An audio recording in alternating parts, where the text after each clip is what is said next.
저와 같은 일을 이제 꿈을 꾸고 계시는 우리 비기너 선생님들을 위해서 하고 있는 팁과 내돈내산 진짜 소아치료와 성인치료의 차이가 무엇인지부터 조금 생각을 해보. 베일리는 사실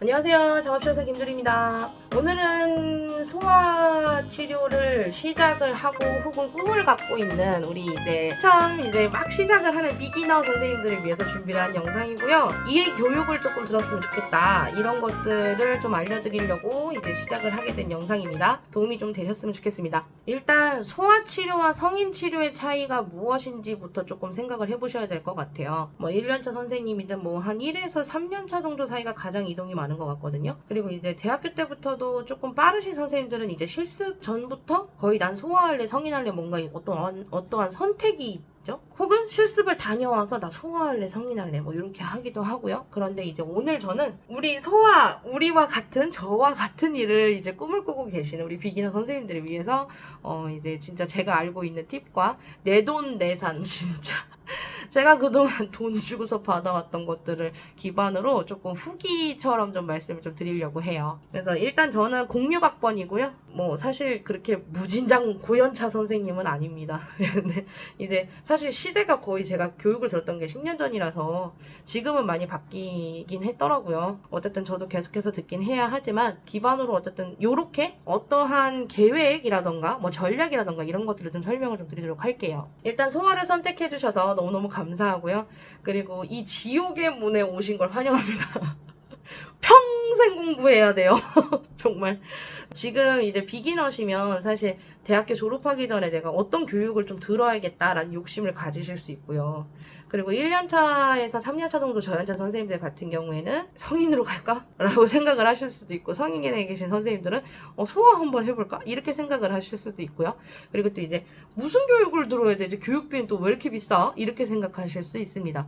자, 일단 학생이 치료사보다 교육비는 조금 더 저렴해요. 그래서 학생 때 들어놓으시면 좋아요. 근데 임상 나오셔서 또 들어야 돼요. 왜? 내가 공부해야 되거든요. 근데 일단 어쨌든 우리는 이수증이 필요하기 때문에 학생 때 많이 들어놓으면 도움은 됩니다. 자, 일단 성인과 소아에 대한 차이를 조금 먼저 설명을 드릴게요. 성인 치료사와 소아 치료사의 차이, 가장 큰 차이는요. 성인 치료사는 취직이 좀 쉬워요. 첫 달 월급부터 좀 꽤 돼요. 알바 풀타임 뛰는 정도 급은 돈은 됩니다. 그냥 노출로 좀 설명을 드릴게요. 물론 기간마다 다르고 계약마다 다르긴 하지만 그래도 한 200돈은 벌으시는 것 같더라고요. 1년차 때부터. 근데 소아 같은 경우에는 1년차 때 진짜 잘 벌어야 150인 것 같아요. 1년차한테 맡길 수 있는 엄마들이 몇 명이나 될까요? 많지 않아요. 소아치료사는 최소 5년 정도까지는 조금 배를 좀 졸라 매셔야 돼요. 배우는 기간이 필요해요. 근데 장점은 있어요. 성인 같은 경우는 퇴직이 빠릅니다. 퇴직이 진짜 빨라요. 특히 이제 아기 낳고 나서 다시 재기하기 힘들어요. 근데 소아 같은 경우는 아기 낳고 나면 새로 태어나요.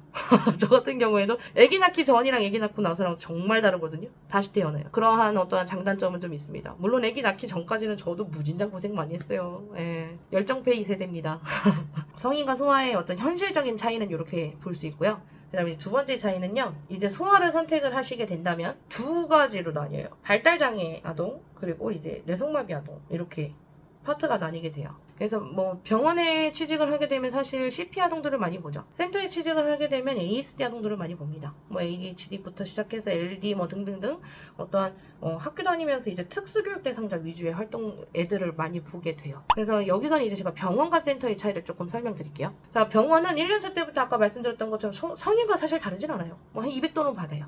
근데 대신에 취직이 좀 힘들어요. 자리가 없어요. 왜냐면 소아병원이 상대적으로 우리나라에 많지 않거든요. 물론 저도 이제 소아병원 경력이 없진 않습니다. 있긴 있습니다만 공장 같아요. 공부를 하긴 하는데 그 내가 알고 있는 지식을 뭔가 적용할 만큼의 여유가 없어요. 병원에서 일을 하게 되면. 저연차 때는 사실 그런 경험도 필요한 것 같아요. 일단 많이 봐야 돼요. 아이들을 많이 봐야 돼요. 그리고 이제 센터 같은 경우에는 내 퀄리티를 높여야 되기 때문에 진짜 공부 많이 해야 돼요. 그 한 타임을 내가 나한테 들어오는 돈은 뭐 15,000원, 20,000원일지라도 엄마가 내는 돈은 4, 5만원이란 말이에요. 그래서 그 한 시간을 진짜 사명감을 갖고 하셔야 돼요. 창의적이셔야 돼요. 학교 때 배웠던 지식들을 진짜 다 종합해가지고 막 적용을 해야 돼요. 그 매 시간마다. 그래서 많이 힘들어요. 근데 대신에 많은 아동들을 보지는 못하지만 치료의 질은 좋죠. 그러한 차이가 좀 있습니다. 어쨌든 제가 두 가지로 나뉜다고 했잖아요. CP 아동들을 보고 싶어요.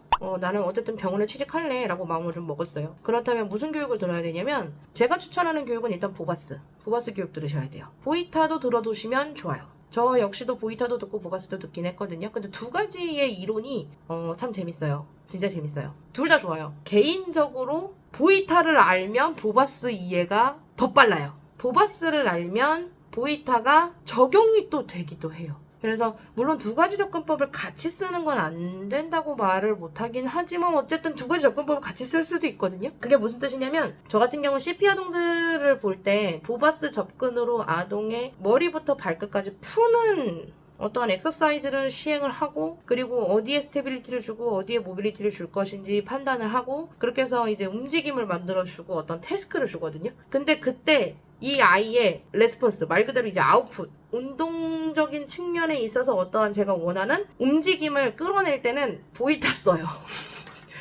앉아있을 때 자극한다거나 그런 것들은 보이타를 씁니다. 왜냐면 보이타하고 보바스가 차이가 뭐냐면 보이타는 리플렉스를 만들어내는 기법이고요. 보바스는 가지고 있는 그 리플렉스를 리액션으로 만드는 방법이에요. 그래서 이 두 가지의 접근법을 다 알고 있으면 마일스톤의 이해가 정말 빨라요. 그래서 보바스와 보이타는 둘 다 들으셔야 돼요. OT일지라도 말이죠. 어쨌든 CP 아동들을 볼 때 보이타와 보바스는 기본적으로 아셔야 되고요. 왜냐면 움직임을 치료하는 사람들이니까요. 그 다음에 세 번째는 저는 플로어 타임 들으셔요. 가장 트렌드에 맞는 것 같아요.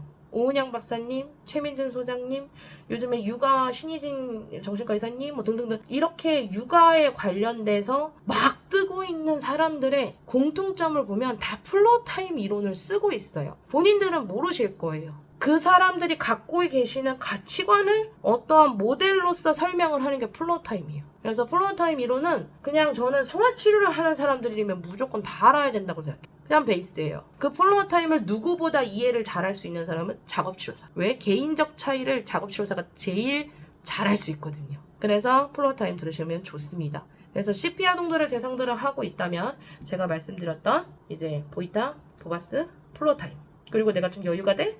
연하 이렇게 들으시면 좋습니다. 그 다음에 ASD나 ADHD 아동들을 대상으로 어떤 꿈을 갖고 계신다면 일단 플로어 타임 플로어 타임 기본이에요. 기본 내 가치관을 만들어줘요. 그래서 플로어 타임 꼭 들으셔야 되고 두 번째로 제가 추천드리고 싶은 건 플로어 타임 세 번째도 플로어 타임 ASD 그리고 ADHD 뭐 등등 뭐 DD 뭐 이런 PDD 뭐 이런 등등 아이들을 보시려면 기본적으로 사람을 이해할 줄 알아야 돼요. 감정선을 건들 줄 알아야 돼요. 왜 그러냐면요. ASD 아동들이 어쨌든 연구에서 나타나게 된 뇌의 차이가 있는데요. 변연계 림빅 시스템에서 13% 정도가 크다라는 결과가 나왔어요. 그렇다는 거는 이게 뇌가 부어있다라는 거거든요. 그래서 부어있다가 얘가 작아져요.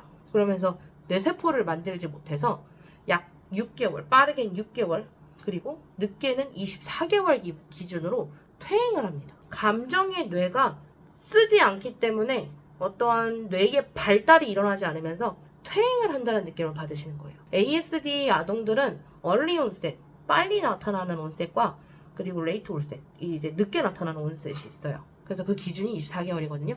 CP 아동들도 마찬가지입니다. 24개월 때 우리가 하는 마일스톤에서 뭐예요? 러닝이거든요. 뛰거든요. 자, 성인이 뛰죠. 24개월 기준으로 성인이 할 수 있는 움직임을 최소한 할 수 있다라는 기준이 있기 때문에 24개월 이전에 뇌 손상을 입으면 CP, 24개월 이후에 뇌 손상을 입으면 TBI 이렇게 들어가는 거예요. TBI, 뭐 CV, 뭐 모야모야병도 있고 뭐 등등 있으니까 ASD 아동들 같은 경우에는 변연계를 자극을 해야 되기 때문에 감정을 잘 해야 돼요. 감정 조절, 네 가지의 조절, 뭐 각성이든 집중이든 뭐 나의 컨디션이든 뭐 이러한 모든 것들 이런 것들을 조절을 하기 위해선 플로어 타임 이론을 보셔야 돼요. 그리고 ASD 아동들도 결국에는 뇌기능에 문제가 있는 거기 때문에 정상 발달의 움직임이 예쁘게 그렇게 커넥션이 돼서 나오지 못해요. 그게 뭐예요? 협응장애죠. 그렇기 때문에 사실 기회 되시면 보바스 이론 들으시면 마일스톤 이해가 참 잘 됩니다. 노말 디벨롭까지는 들으셔야 돼요.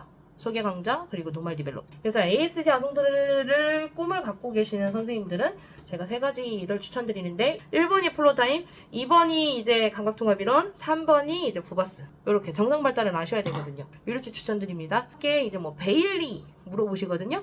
대학병원에 가셔서 베일리 청구를 넘기면 병원에 굉장한 이득을 줍니다. 사실 베일리를 서티를 갖고 있으면 좋긴 하죠. 근데 대학병원에 취직할 목적이시면 갖고 계시면 좋죠. 대학병원 취직의 목적이 아니라면 베일리는 사실 필요하시면 하셔도 될 것 같아요. 근데 뭐 암푸스라던가 이런 것들도 대학병원이 아니면 크게 사용하지 않아요. 인지나 연화 같은 경우에는 사실 보수교육 때문에 전 들었거든요. 근데 생각보다 괜찮긴 했지만 우선순위는 아니에요. 기회 되시고 뭔가 내가 여유가 되시고 시간이 되시면 들으시면 좋죠. 근데 들어야죠. 사실 들어야 돼요. 공부 계속해야 돼요. 근데 어쨌든 우선순위 제가 꼽을 수 있는 탑3에는 조금 탑5엔 들어가요. 그렇게 얘기하면 될 것 같아요. 그래서 이제 지금 현재 시작하고 계시는 우리 비기너 선생님들, 그리고 1, 2에서 3년차 지금 열심히 공부하고 계시는 열정 넘치는 우리 소아 선생님들, 전 되게 응원 많이 하고요. 진짜 제가 알고 있는 많은 지식들을 진짜 많이 드리고 싶어요. 우리 비기너 선생님들 제가 많이 응원합니다. 좋은 치료소로 성장을 하시길 바래요.